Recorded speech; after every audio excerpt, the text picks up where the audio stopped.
High, এখন আমরা অনুশীলনী 4.14 নম্বর ম্যাথটা সলভ করব।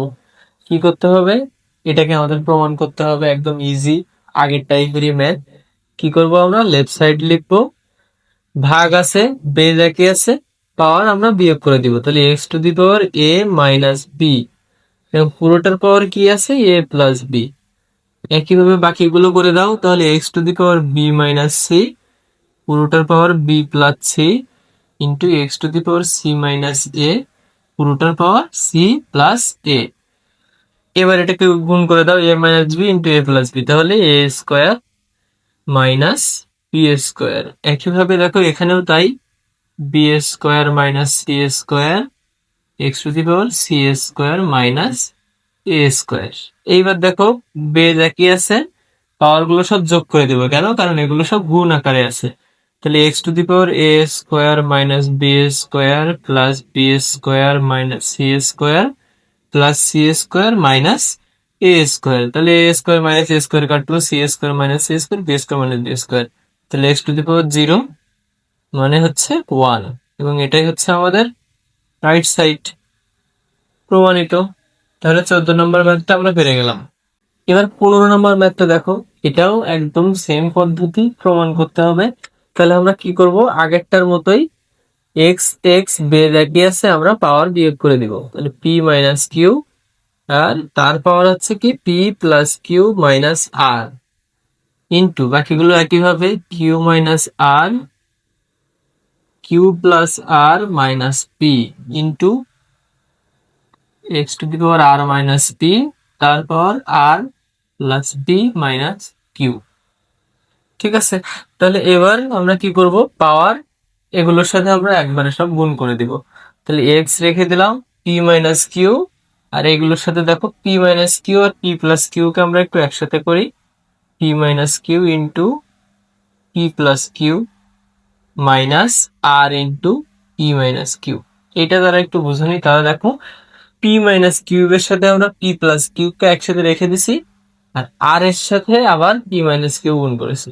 মানে আমাদের করা উচিত ছিল কি, পি মাইনাস কিউ এর সাথে একবার পি, পি মাইনাস কিউ এর সাথে একবার কিউ, পি মাইনাস কিউ এর সাথে একবার আর, এরকম তো করা উচিত ছিল। কিন্তু পি প্লাস কিউ এর সাথে পি মাইনাস কিউ আমরা একসাথে রেখে দিছি। কেন? কারণ এটা একটা সূত্র আসতেছে, আর আর এর সাথে আমরা একটু আলাদা করে দিছি। একইভাবে দেখো বাকি দুইটাও করবো, x to the power q minus R into q plus R minus P into q minus r. একইভাবে এটাও x to the power R minus P into r plus p minus q into r minus p. এবার তুমি গুণ করে দাও, p plus q, p minus q এর সূত্র আসে কি, p square minus q square. আর এটাকেও গুণ করে দাও একবারে, মাইনাস পি আর মাইনাসে মাইনাসে plus q r into x to the power q square minus r square minus p q plus p r into x to the power r square minus p square minus q r plus p q. এবার একসাথে সবগুলোকে যোগ করে দাও power গুলো। তাহলে p square minus q square minus p r plus q r plus q square minus r square minus p q plus p r plus r square minus p square minus q r plus p q. এবার একদম মনের মাধুরী মিশিয়ে কাটাকাটি করো। দেখো এই যে minus p square plus p square minus p square কত? এই যে minus p square minus q square plus q square minus p r plus p r plus q r minus q r minus r square plus r square minus p q plus p q. সব কাটাকাটি হয়ে গেল। আমার কাছে থাকলো x to the power 0, কোনো কিছুর পাওয়ার 0 মানে 1, এবং এটাই হচ্ছে আমাদের রাইট সাইড। আমরা প্রমাণ করে ফেললাম। তাহলে আমাদের যে প্রমাণ ছিল 9 থেকে 15 পর্যন্ত, সবগুলোই কিন্তু আমাদের প্রমাণ করা শেষ।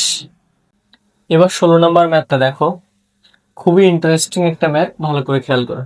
কি বলছে? যদি a to the power x is equal to b, b to the power y is equal to c, এবং c to the power z is equal to a হয়, তবে দেখাও যে x Y Z is equal to 1।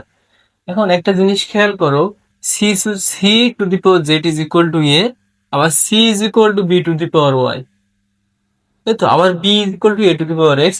আমরা এটা c to the power z is equal to a এখান থেকে শুরু করব। কি করব? C to the power z is equal to এ, আবার সি এর জায়গায় আমরা কি ব্যবহার করতে পারবো? B to the power y. তাহলে আমরা এখানে কি লিখতে পারবো? বা b to the power y, আর সি এর পাওয়ার যেহেতু জেড ছিল তাহলে পাওয়ারটা থেকে যাবে ইজ ইকুয়াল টু এ। তাহলে আমরা এখানে পাওয়ার পাওয়ার গুণ করে দেই, তাহলে B to the power Y Z থাকলো ইজ ইকুয়াল টু এ। আবার বি এর জায়গায় আমরা কি লিখতে পারবো? এ টু দি পাওয়ার এক্স লিখতে পারবো। তাহলে যেখানে বি আছে সেখানে আমরা লিখলাম a to the power x, আর বি এর পাওয়ার ছিল ওয়াই জেড রেখে দিলাম ইজ ইকুয়াল টু এ। তাহলে দেখো তো, এবার পাওয়ার গুণ করে দাও তো, a to the power x Y z, আর এ এর পাওয়ার কিছু নেই মানে কি আছে? 1 আছে। তাহলে দেখো তো, যদি সমান সমানের দুই পাশে বেজ একই থাকে তাহলে পাওয়ার গুলোও একই ধরে নেওয়া হয়। ঠিক আছে, তাহলে দেখো সমান সমানের বাম পাশেও এ বেজ, ডান পাশেও এ বেজ, তাহলে বেজ যেহেতু একই তাহলে পাওয়ার গুলো অবশ্যই একই হবে। অতএব X Y Z is equal to 1। তাই দেখো আমরা কিন্তু এটা দেখাই ফেলছি, X Y Z is equal to 1। এটাই কিন্তু আমাদের দেখানো ছিল। ম্যাথটা কিন্তু খুবই সুন্দর এবং ইম্পর্টেন্ট, আশা করি বুঝতে পারছো।